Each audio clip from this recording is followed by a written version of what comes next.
Hi guys, it's Renee back again with another FHM video. This time we're in Season 11, Episode 3 of Barry McCockiner's ascent to the NHL and eventually the Stanley Cup. We've got 13 more games to play this episode, along with our two-leg Champions Hockey League fixture against Finnish champions, if I'm not mistaken, TPS Turku. So that'll be really interesting to see if we can actually make somewhat of a run in the Champions Hockey League. I'm already happy we made it to the second round. Of course, by that I mean the round of 16, but let's just focus on what's at hand, the DEL. Game number 1 of the episode, we're playing Krefeld at home. Let's see how it goes. And we start off with a 5-2 win. A few points across the board from Rowley, Kilshaw, and Schaefer. Nice. Next game up, we're playing against a team that blocked us from getting our first ever DEL title last year. And by title, I mean regular season championship. It's I refer to title as, a President's Trophy of different leagues. And then the championship is obviously the playoff winner. So if by any chance you guys are confused by my wordings, that's a bit more of an elaboration on where I stand with those. With that said, they have been nearly flawless. I mean, I believe they've played 14 games and they've lost 2. And even if we win our next 3 games, we still won't catch them on points.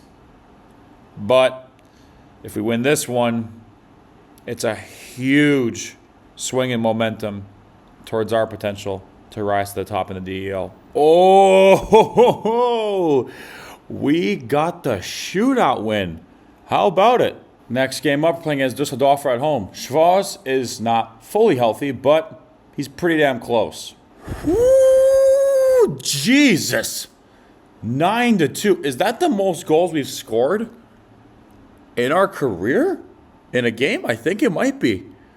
I don't recall us ever scoring more than 9. I know we had a few 7-goal games. We lost in 7-goal games. We lost 10-7 twice, I think.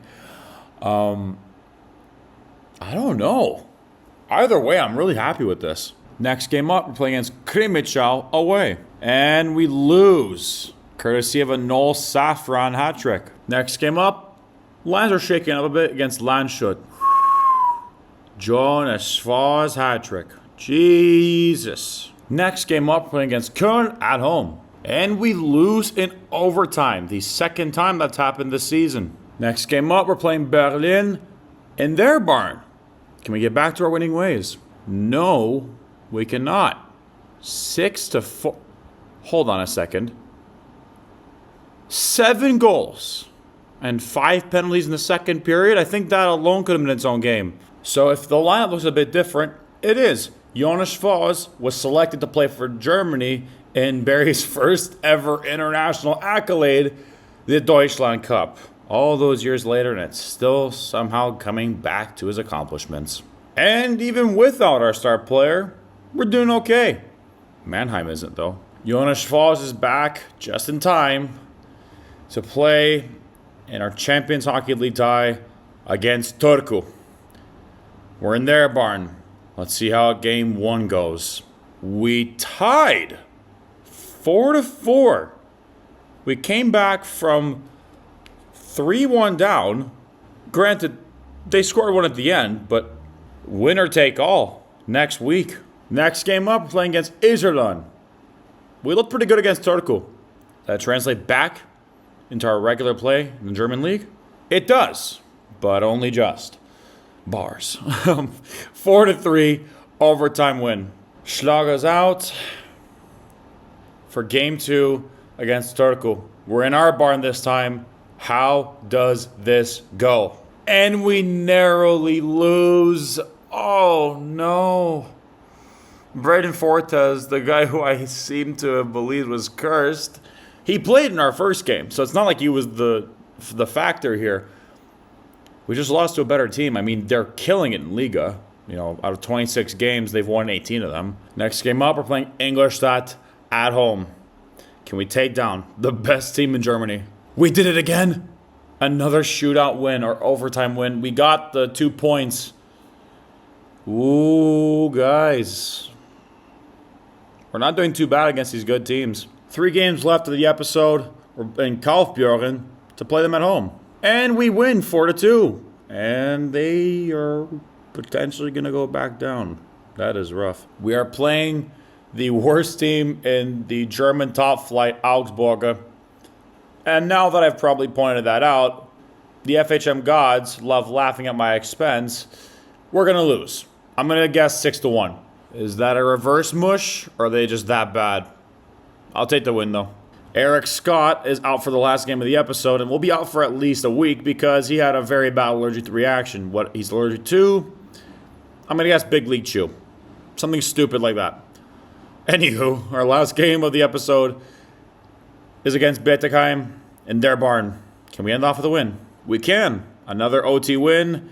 We just can't seem to get it done in regulation, but at least we didn't lose. So ahead of the ending of our episode, Ed Schaefer, he's missing up to, it's going to be more, 2 to 3 months with a broken pelvis.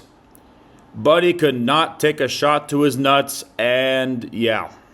Not that I'm blaming him for it, it's just, I'm not trying to sound like a victim blamer here, it's just very annoying that one of our better players this season, and even last season he was great too, just can't carry on because he got shot in the balls. And I did sign a player in his absence because, of course, we can never have too much depth, to a league min contract for 3 years, so even next year he could be a good player for us.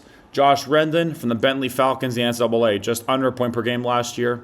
Hasn't found a landing spot just yet, but now he has. And if, let's say, it's too congested in the foreigner spot, we can send him down to Castle Huskies. But for now, that's all, guys. Thank you very much for watching. We're doing okay in this first half of the DEL season, although we have a bunch of juggernauts ahead of us. I mean, Ingolstadt looks incredible. Landshut has caught fire recently. Munich, although they've plateaued a bit in terms of what they can do, they're still ahead of us by a point. But if you enjoy content like this, please remember to like and subscribe, and I'll see you guys later.